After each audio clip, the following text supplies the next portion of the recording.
Hi, welcome to VYAPT Growth Series, Season 3, Episode 4. In our growth series today, we have with us Mr. Ronak Chiripal, MD of Nandan Terry Pvt Limited, part of $1.3 billion Chiripal Group. Ronak has set up Nandan Terry in 2016 with an eye on niche towel segment. His strategy of foraying into non-conventional geographies helped the firm with customers spread across the US, Japan, the UK, West Asia, and Australia. Ronak is also an avid footballer and also a keen environmentalist. Ronak has also been awarded on various platforms. We'll get to hear more from him as we throw some curiosities. Hi, let's welcome Ronak on our platform. Hi Ronak, welcome to VYAP Growth Series. Namaskar. Hi Pankaj, how are you? Thank you for having me. Thank you so much, Ronak, for joining us on our platform. And we'll have some curiosities today. And I'll start with my first curiosity. So my first curiosity is, what are the growth strategies which has been most effective in establishing a strong foothold for the textile industry? So I think just like any other industry, to have a customer-centric approach is very important. From day one when we started Nandan Terry, the direction was very clear that customer is the king, and the entire team, was made to believe that, and I think that has really helped us grow in this sector. So basically, we kind of keep meeting the customers, kind of keep taking a lot of inputs from them to realize where the demand is moving, and we kind of we keep telling the team that we are not home textile manufacturers or home textile suppliers. We are solution providers to the customers, and once we become the solution providers, then the customer sees us as a partner. So that strategy has really helped us, and other than that, I think integrating vertically, also kind of diversifying in different verticals of home textiles. I think these are the few strategies that has helped Nandan Terry and also the whole Chiripal group to become what it is today. When you talk about the growth strategy, and if we talk about Nanda Terry today, it's one of the biggest player in its own segment, and that's one of the niche business you are into catering into. Making it more affordable. At the same time, it is also one of the unique value proposition you're sharing to your customer.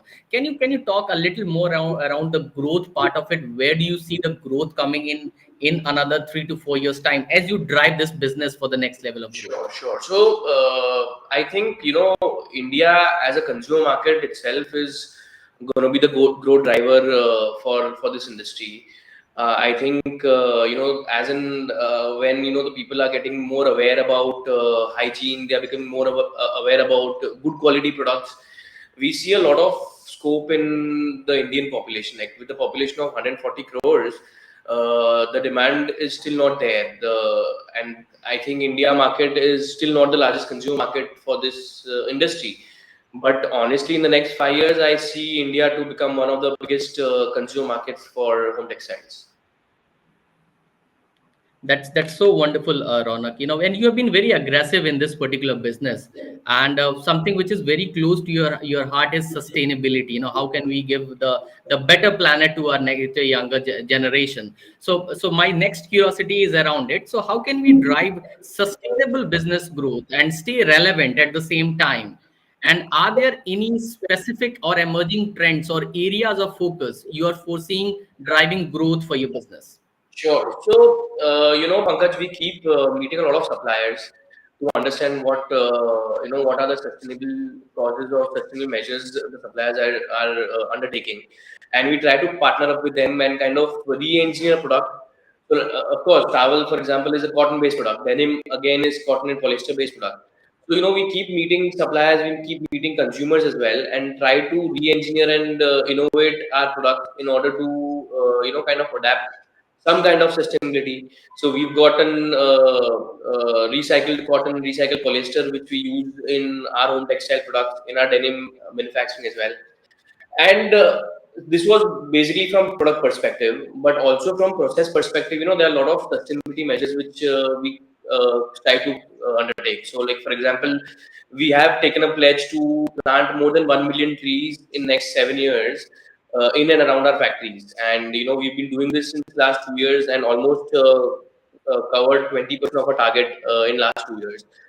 And other than that, if you talk about the processes, we have converted more than 75% of our power requirement to sustainable and renewable source. So we have solar and wind installed in our manufacturing capacities. So we rely on renewable source for our power.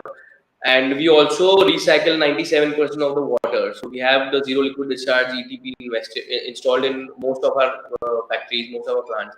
So we try to be, sustainable and try to focus on a lot of renewable sources in order to make our processes, sustainable or eco-friendly, I would say. That's wonderful to hear about the kind of measures you are taking to ensure that the environment is less affected by the kind of work we are doing into industries.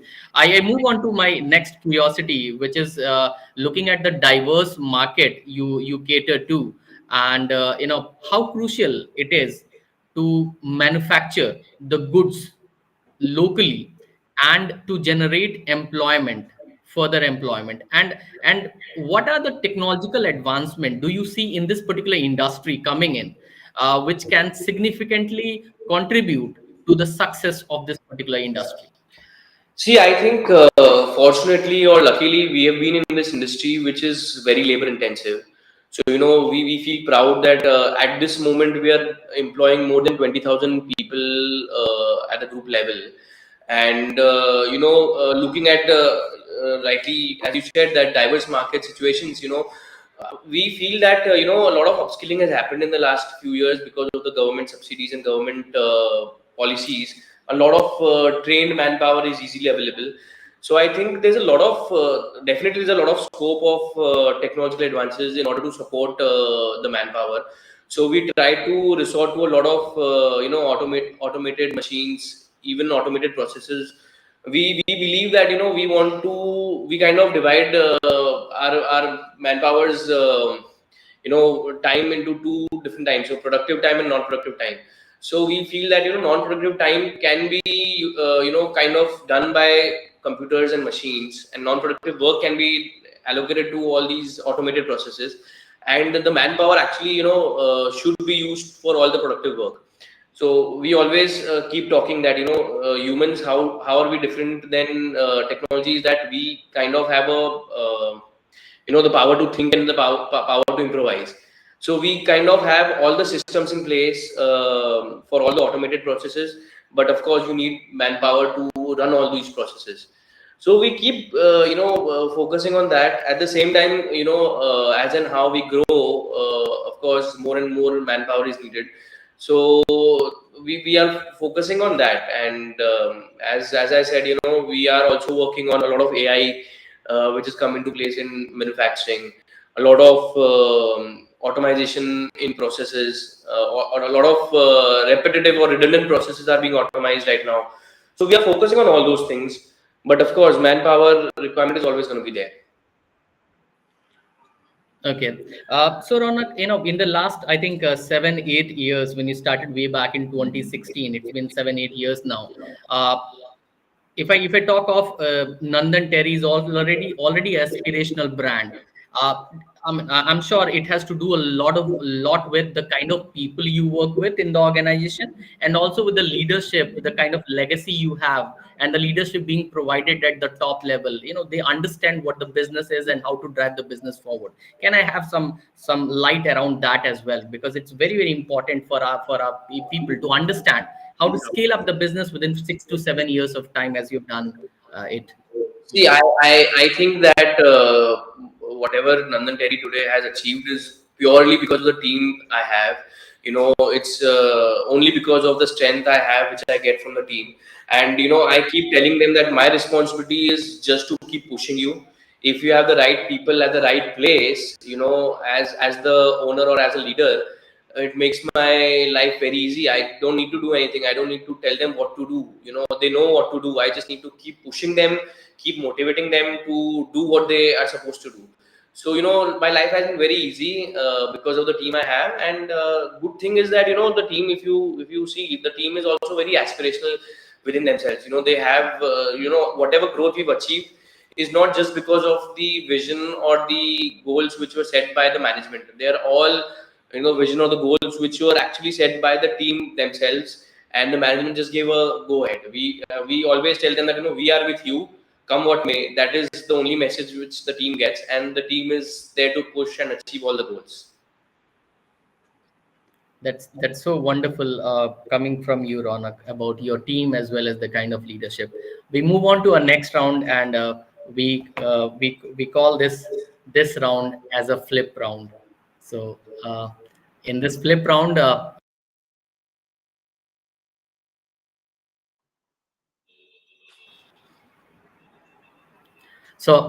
you will have a question for me, Ronak. This is one of the rounds wherein the host becomes guest and the guest becomes host.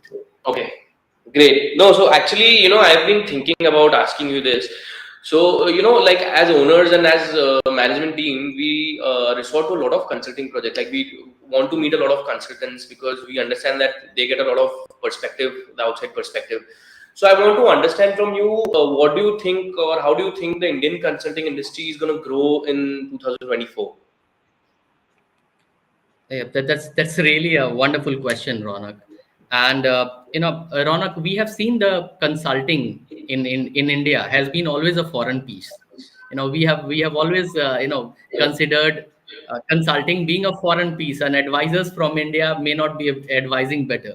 But what has happened in the last 1 decade or so, we have got, because of the kind of driving the growth drivers which has happened within the industry, a lot of consulting projects have come up wherein the solution which the industries are looking for, the Indianized solutions they are looking at. What is which can work for India and at Indian soil, and how we can do it better. Now, no longer owners are looking at only the strategy piece and not the implementation part. What owners now are looking at, the consultant who can be with them and can help them achieve the kind of objectives they have, and get the share of it. Let it be a win-win kind of a situation for the owner as well as the consultant, so that they are also hand in gloves in the kind of commitments they have for the growth objectives. And I think, with this in mind and the kind of Amrit Kal we have and the kind of leadership at the center, I'm sure this particular year 2024 is going to be a great year for consulting.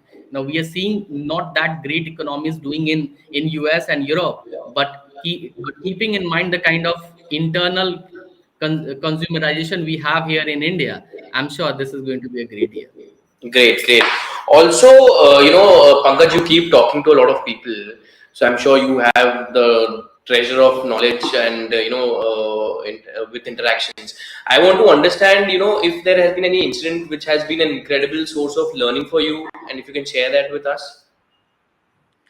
Obviously, there has been a lot of learning for us as well. If we talk around the kind of projects which we have done into diverse industries, one learning is the curiosity of the leaders that drive growth.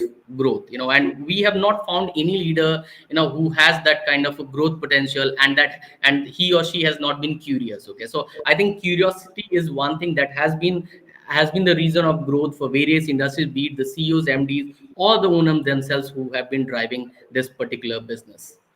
Okay, thank you, Pankaj. Those are the questions from my end. Now, Ronak, I have the same question for you on the learning on the go, and I'm sure you would be a better person to answer this question.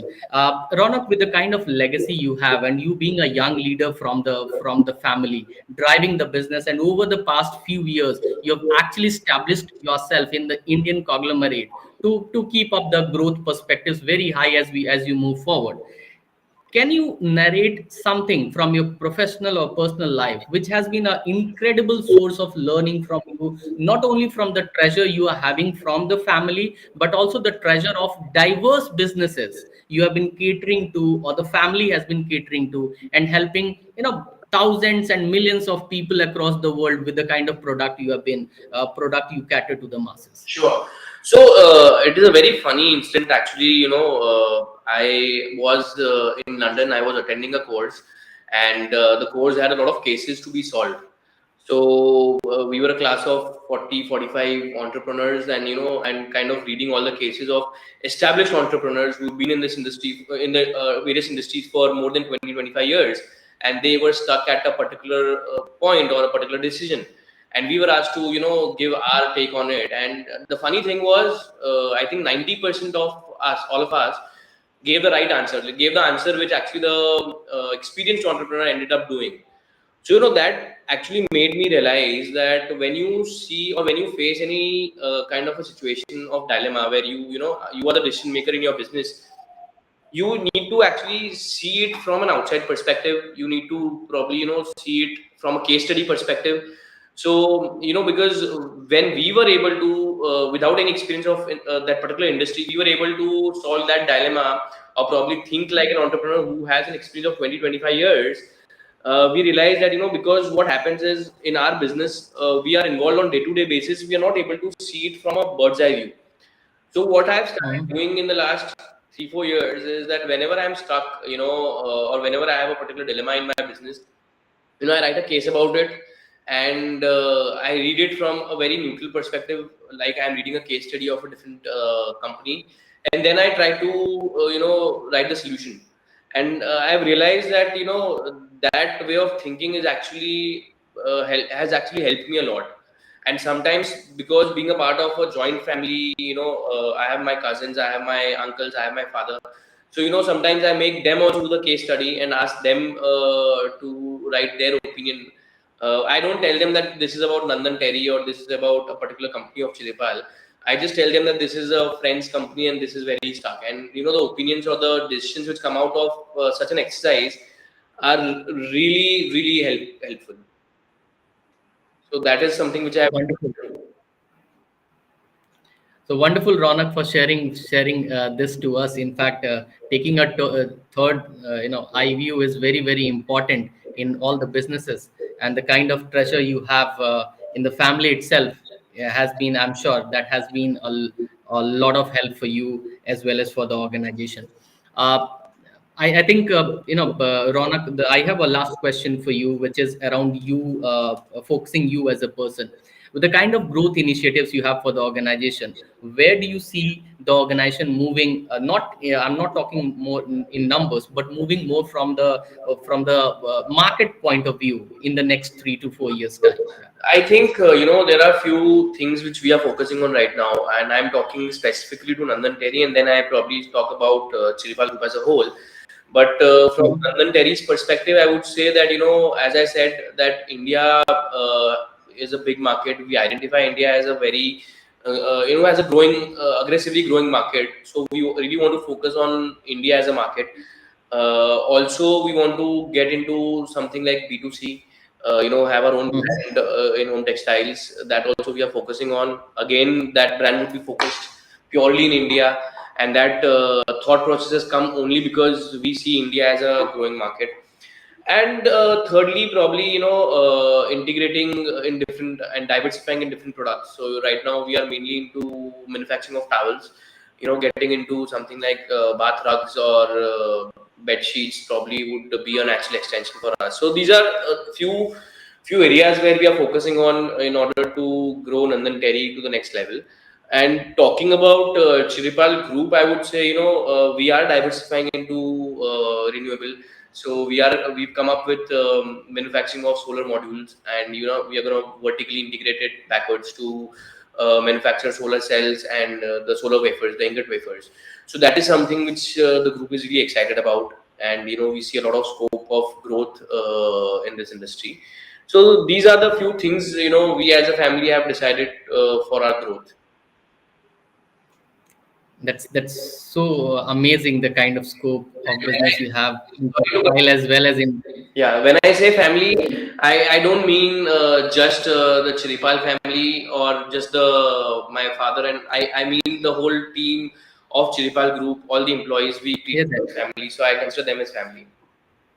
No, that's so wonderful thing coming from you, Ronak. All the everybody who is associated with Chiripal Group, all a part of one family. That's so wonderful message coming from you, Ronak. And I wish you all the best. And I wish you all the success coming up, not only into the textile industries, renewables, and other businesses which the group has. And it has been a wonderful speaking to you, Ronak, and the kind of aspirations you and the organization has. And I'm sure, with the kind of wonderful people you've been working with, I'm sure this is going to go a long way. Thank you so much for being a part of Thank you VYAPT so Growth Series. much. It was a great interaction with you. The pleasure was all ours. Thank you so much again. Thank you.